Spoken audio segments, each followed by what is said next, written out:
இன்றைக்கி நம்ம பார்க்க போகிறது 4 இன்க்ரீடியண்ட்டில் 2 டேஸ்டியான டிஷ்ஷு 10 நிமிஷத்தில் எப்படி பண்ணுறதுன்னு பார்க்க போகிறோம். வாங்க வீடியோக்குள்ளே போகலாம். ஒரு மிக்ஸி ஜாரில் 2 பச்சை மிளகாய், கொஞ்சம் வெங்காயம், ஒரு துண்டு இஞ்சி, கொஞ்சம் கொத்தமல்லி போட்டு இதை நல்லா அரைச்சி பேஸ்ட் பண்ணி எடுத்துக்கோங்க. அது கூட கொஞ்சம் லெமன் சாறு, கொஞ்சம் உப்பு போட்டு நல்லா மிக்ஸ் பண்ணிக்கோங்க. இப்போ ஒரு தந்தூரி ஸ்டிக் எடுத்துக்கோங்க. ஆனியனையும் கேப்சிகமும் நல்லா ஸ்கொயராக கட் பண்ணி எடுத்துக்கிட்டு இந்த தந்தூரி மசாலாவில் நல்லா டிப் பண்ணி இப்போ நான் பண்ணுற மாதிரி பண்ணுங்கள்.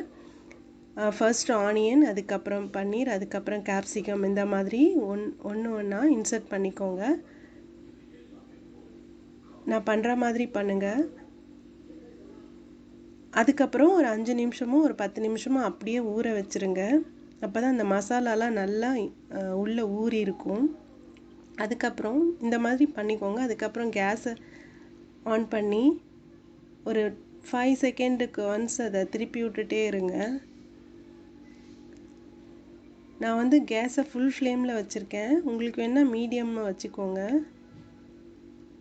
இது நல்லா அப்படியே திருப்பி விட்டுட்டே இருக்கணும். அப்போ தான் நல்லா மசாலாலாம் உள்ளே ஊறி கிறிஸ்பியாக இருக்கும்.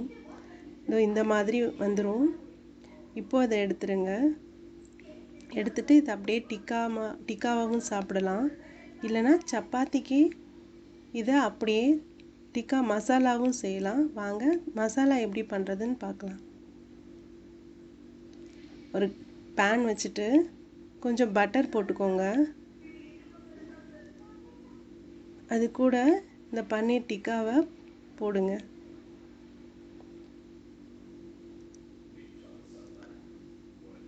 பன்னீர் டிக்காவை அதில் போட்டுட்டு கொஞ்சம் சோயா சாஸ் போட்டுக்கோங்க. சோயா சாஸ் ஊற்றிட்டு கொஞ்சம் கிளறி விட்டுட்டு டொமேட்டோ சாஸ் போட்டுக்கோங்க. இது பண்ணுறதுக்கு ஒரு 10 நிமிஷம் கூட ஆகாது. சப்பாத்தியோட இது ரொம்ப சூப்பராக இருக்கும். ட்ரை பண்ணி பாருங்கள். உங்களுக்கு ஏதாவது டவுட்னா கமெண்ட் பாக்ஸில் கமெண்ட் பண்ணுங்கள், ஷேர் பண்ணுங்கள், சப்ஸ்கிரைப் பண்ணுங்கள். இந்த வீடியோ பிடிச்சிருந்தா லைக் பண்ணுங்கள்.